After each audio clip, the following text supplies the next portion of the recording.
నమస్తే, welcome to our channel. నేను సౌజన్య.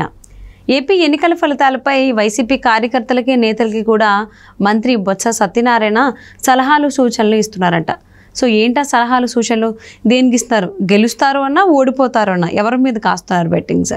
దీనికి సంబంధించి సోషల్ మీడియాలో చాలా ట్రోల్స్ వస్తున్నాయి. మరి అంశానికి సంబంధించి మనతో మాట్లాడడానికి, వారి విశ్లేషణని మనతో పంచుకోవడానికి ఈరోజు మనతో పాటు ఉన్నారు సీనియర్ జర్నలిస్ట్ జగదే ఉన్నారు. వారితో మాట్లాడదాం. నమస్తే అండి. నమస్తే.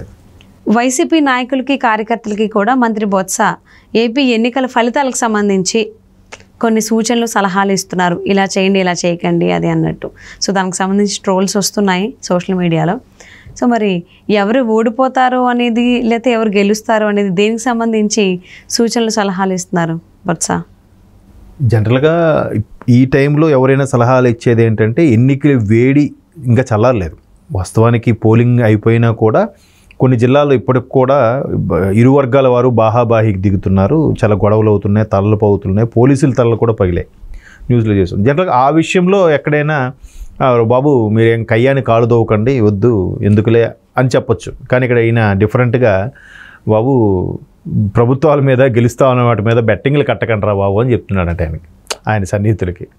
అంటే ఒకవైపు రాష్ట్ర వ్యాప్తంగా బెట్టింగ్లు కూడా జోరుగా నడుస్తున్నాయి. అంటే బెట్టింగ్లు చాలా రకాలు ఉంటాయి. ఎలా అంటే ఫస్ట్ది మెజారిటీ, ఇంత మెజారిటీ వస్తుందని బెట్టింగు, తర్వాత ప్రభుత్వం వస్తుందని ఒక బెట్టింగు, ఆ తర్వాత అభ్యర్థి మీద ఒక బెట్టింగు, మొత్తం మీద ఇన్ని సీట్లు వస్తాయని ఒక బెట్టింగు, మంత్రి పదవి వస్తుందని ఒక బెట్టింగు, లేకపోతే రకరకాలుగా మళ్ళీ దాంట్లో బెట్టింగ్లో కూడా వేలు ఎంత మెజారిటీ వేలుల్లో 60 నుంచి 70 వస్తుందని ఒకడు, 1,00,000 దాటుతుందని ఒకడు, ఇట్లా రకరకాల బెట్టింగ్లు ఉంటాయి. ఇప్పుడు మన ఐపీఎల్ బెట్టింగ్ ఇలాగే.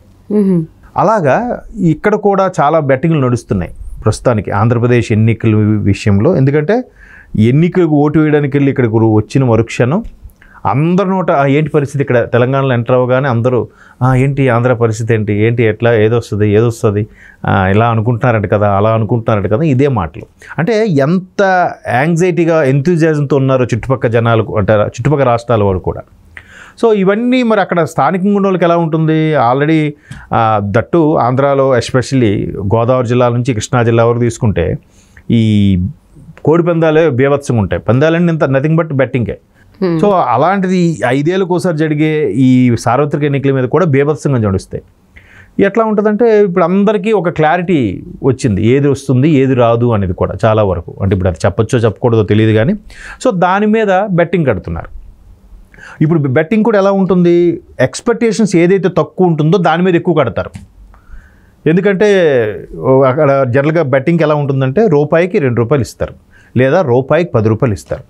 కానీ ఇప్పుడు అక్కడ బెట్టింగ్లు ఎలా నడుస్తున్నాయంట, రూపాయికి 30 రూపాయలు, రూపాయికి 50 రూపాయలు, అలాగా రేరుగా రూపాయికి 100 రూపాయలు కూడా ఉన్నాయంట. అంటే వాడు ఒక 1,00,000 రూపాయలు బెట్ కడితే మ్యాక్సిమం రూపాయికి 10 రూపాయలు 20 రూపాయలు ఆ స్థాయిలోనే నడుస్తున్నాయి.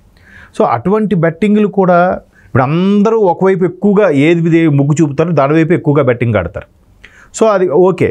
ఇంకోటి ఉంటుంది ఆప్షను, అది అందరికీ తెలుసు అవ్వదని, బట్ దాని మీద కూడా ఎక్కడైనా మనం ఊరికే మనం ఓడిపోతాము, మనం ప్రభుత్వం రాదేమో అనే భావనలో ఉన్నప్పుడు అటువైపు ముగ్గు చూపడానికి కొద్దిగా ఇబ్బంది పడతారు, అటువైపు బెట్టింగ్ కట్టడానికి కూడా కొంచెం సంశయిస్తారు. బట్ కానీ కొంతమంది మేకపోతు గాంభీర్యం అన్నట్టు బయటికి లోపల మేకపోతు ఉంటుంది, బయటికి మాత్రం పులి చర్మం కప్పుకున్నట్టుగా గంభీరంగా ఉన్నట్టుంటారు.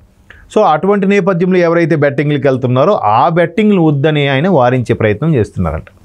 ఇంకో మోరోవరు బొత్స గారిది ఏంటంటే ప్రభుత్వం ఏదున్నా, తర్వాత పార్టీ ఏదున్నా ఆయనే నాయకుడు, ఆయనే మంత్రి ఆ చుట్టుపక్కల ప్రాంతాలకి, ఎస్పెషల్లీ ఉత్తరాంధ్రకు సంబంధించి.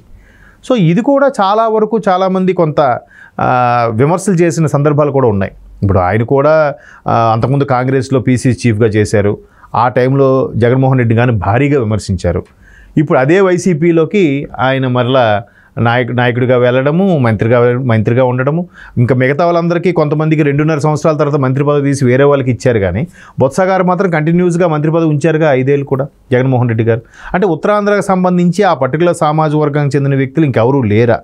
ఈయనొక్కడిని ఎందుకు ప్రభావితం చేస్తున్నారు, ఈయన కుటుంబ సభ్యుల వరకు ఎందుకు అంత ప్రాధాన్యత అనేది కూడా చాలా వరకు విమర్శలు ఉన్నాయి. సో అటువంటి వ్యక్తి ఆ సామాజిక వర్గానికి దన్నుగా ఉంటాడు అనుకున్న వ్యక్తి కూడా మీరు బెట్టింగ్లకు పోకండి. ఒకటి చూచాయిగా మంచిగా నిర్దేశించేలాగా చెప్తున్నాడు ఆయన. అంటే ఎందుకు బెట్టింగ్లకు పోయి డబ్బులు నష్టపోగొట్టుకుంటారు, నెక్స్ట్ ఎలా ఉంటుందో పరిస్థితి తెలియదు అన్నట్టుగా చెప్తున్నారు. కానీ ఆ చెప్పే అర్థం ఎలా వెళ్తుంది, సంకేతాలు చెడు సంకేతాలుగా వెళ్ళిపోతున్నాయిగా. నెక్స్ట్ మన పరిస్థితి ఉండదు అని ఇండైరెక్ట్గా చెప్పినట్టుగా అనిపిస్తుంది కదా. సో బయటికి మాత్రం ఆయన చెప్పేది ఎలా చెప్తున్నారు, మీరు బెట్టింగ్లకు పోవద్దు, మీ జీవితాలు నాశనం చేసుకోవద్దు, ఎందుకు అనవసరంగా బెట్టింగ్ల కోసం అప్పులు పాలైపోతారు అనే విధంగా చెప్తున్నప్పుడు కూడా కింద స్థాయి వాళ్ళకి, ఈ కార్యకర్తల స్థాయికి, గ్రౌండ్ లెవెల్ ఉండే పార్టీ క్యాడర్కి చెడు సంకేతాలు వెళ్తున్నాయి. ఈయన ఎందుకు బెట్టింగ్ కట్టొద్దు అంటున్నాడంటే ఏదో తేడా కొడుతుంది, అది బహుశా ఈయనకి ఆల్రెడీ ముందే ఇన్ఫర్మేషన్ ఉంటుంది, ఎందుకంటే క్యాబినెట్లో ఉన్నాడు కాబట్టి ఈయనకి ఇంకా బాగా తెలిసి ఉంటుంది కాబట్టి బెట్టింగ్ వద్దంటున్నారేమో అనేది ఆయన అలా సజెస్ట్ చేస్తున్నారని అందరూ అక్కడ ప్రాంతవాసులు మాట్లాడుకునే అంశం.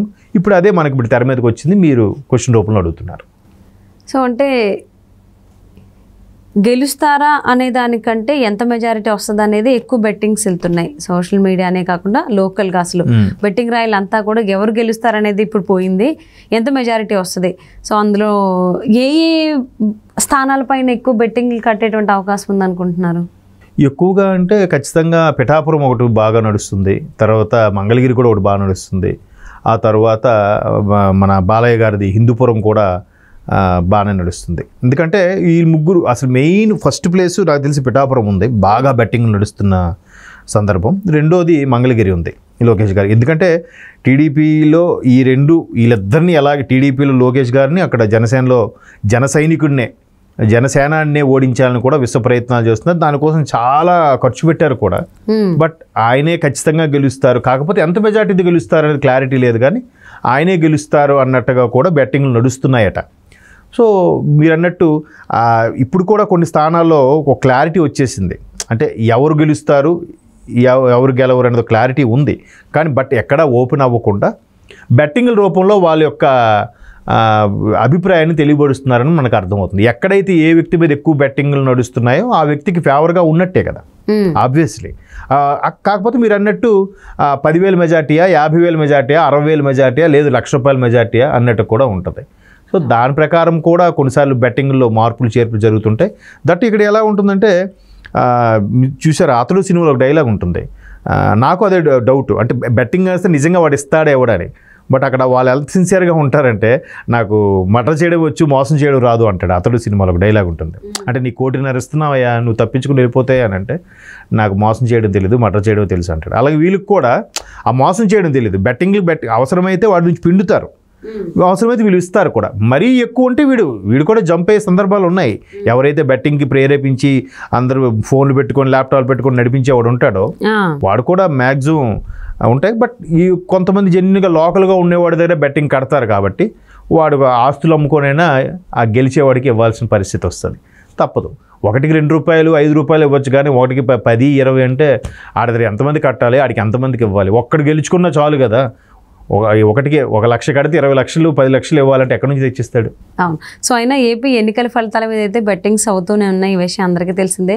ఎవరు గెలుస్తారు ఎవరు ఓడిపోతారు అనే దానికంటే మెజారిటీ వాటి మీద ఎక్కువ అందరూ ఫోకస్ పెడుతున్నారు. ఎందుకంటే గెలుపు ఎవరిది అనేది అందరికీ ఒక అవగాహన వచ్చేసింది కాబట్టి. బట్ ఎన్ని వేల కోట్లు మారుతాయనేది చూద్దామండి ఈ బెట్టింగ్స్లో. Thank you so much Jagadev గారు. Thank you.